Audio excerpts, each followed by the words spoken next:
Sony has just released the new A7RVI, their highest resolution camera, and it is pretty impressive, but I don't think you should buy it. And in this video, I'm going to tell you exactly why.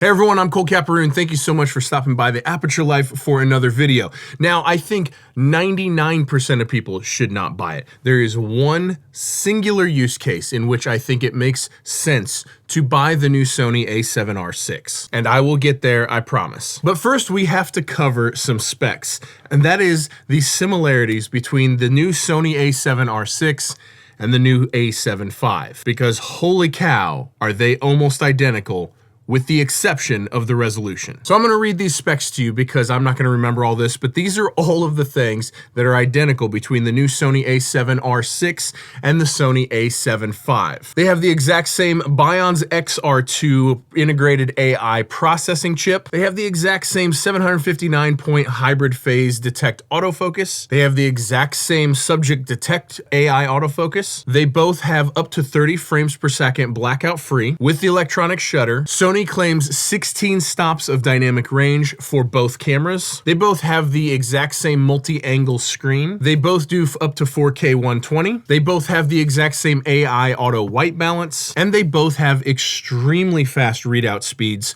for their sensor size. The A7 V is a partially stacked sensor. The A7RVI is a fully stacked 67 megapixel sensor. Now don't get me wrong, 16 stops of dynamic range with a fully stacked 67 megapixel sensor is kind of insane. Now let's quickly go over the differences between the A7RVI and the A7 V. And that is obviously the sensor. Fully stacked 67 megapixels versus partially stacked 33 megapixels. Sony claims that the A7RVI has an extra stop of in-body image stabilization, so 8.5 stops as opposed to 7.5 stops on the A7 V. The EVF is significantly different. Like, this is a big deal. It has a 9.44 million dot EVF as opposed to the 3.68 million dot EVF on the A7 V, and it will do 8K up to 30 frames per second, 4K 120 full frame, which the A7 V obviously doesn't have 8K and only does 4K 120 with an APS-C crop. And the new A7RVI also comes with a new battery. It does not take the same batteries as all the rest of our alpha cameras that we've been using for a long time. Now, the real kicker of why I say you should probably not buy this camera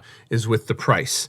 But before we get onto that, there are links in the description down below for my A7 V, for every camera that I use, for every on-camera microphone that I use, for filters that I use, for all the lights that I use, and just about all of those links go to Sweetwater. So anytime you guys need any piece of camera gear or any sort of content creator gear, you can jump on any one of my videos, click on any link in the description of any video. Once you're on Sweetwater's site, you can purchase anything you need and it costs you nothing extra, but it goes a huge long ways to help me keep making videos just like this. So thank you very much to Sweetwater for sponsoring this video, for taking a chance on a tiny channel, and a huge thanks to you guys for using the links in the description anytime you need to purchase absolutely anything. Okay, prices. This is where it gets interesting. The new Sony A7RVI goes for $4,500 here in the US, but the Sony A7 V goes for $2,900 here in the US. And this is where it gets interesting because I have been looking forward to the release of the Sony A7RVI for a long time now. I held off buying an A7R V because I was like, they're gonna release a new one soon, and I'm gonna hold out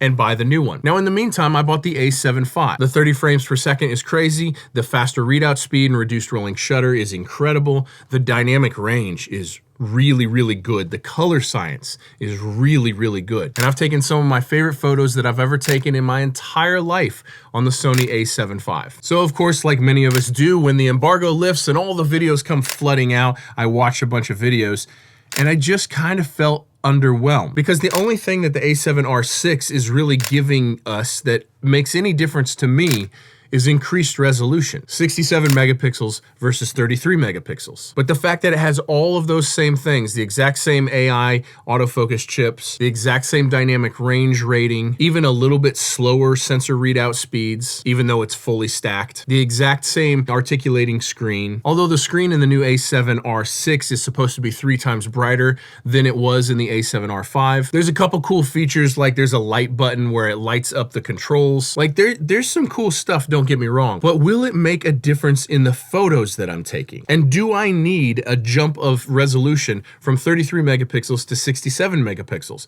I was fully ready to pre-order this camera, but after watching how similar it's going to be to the A7 IV, I just don't think I can justify it. See, I expected it to have even better dynamic range than the A7 V. I expected there to be a couple more things about the camera. Now, of course, like with every Sony camera lately, the whole story is not told on the spec sheet. I'm sure this is an absolutely amazing camera to use, as is my A7 V, but I just don't think it's enough of a jump in image quality to justify the cost of buying it or upgrading to it from my A7 V. So who is this camera actually for? Well, it's for the person who actually needs the resolution. And that comes at the cost of storage space because it is going to be more than double the file size of the A7 V. So as pumped as I was for this camera, and as great of a camera as I'm positive it will be, I'm not buying it, even though I've been waiting for it for years. My A7 V is just crushing it in every way. I'm so happy with it, and I don't think I need the extra resolution, and I don't think the increased price is justified over the A7 V just for 8K video, which I will never use, and for the increased resolution so I can crop more. Take that for whatever it's worth. If you made it this far, I feel like I've earned your like and subscription. Drop me a comment and let me know what you think. Don't forget to hit the links in the description down below for every single thing that I use. Thank you guys so much for watching. I hope that this helped a purchase decision of yours. We'll see you in the next one. Peace.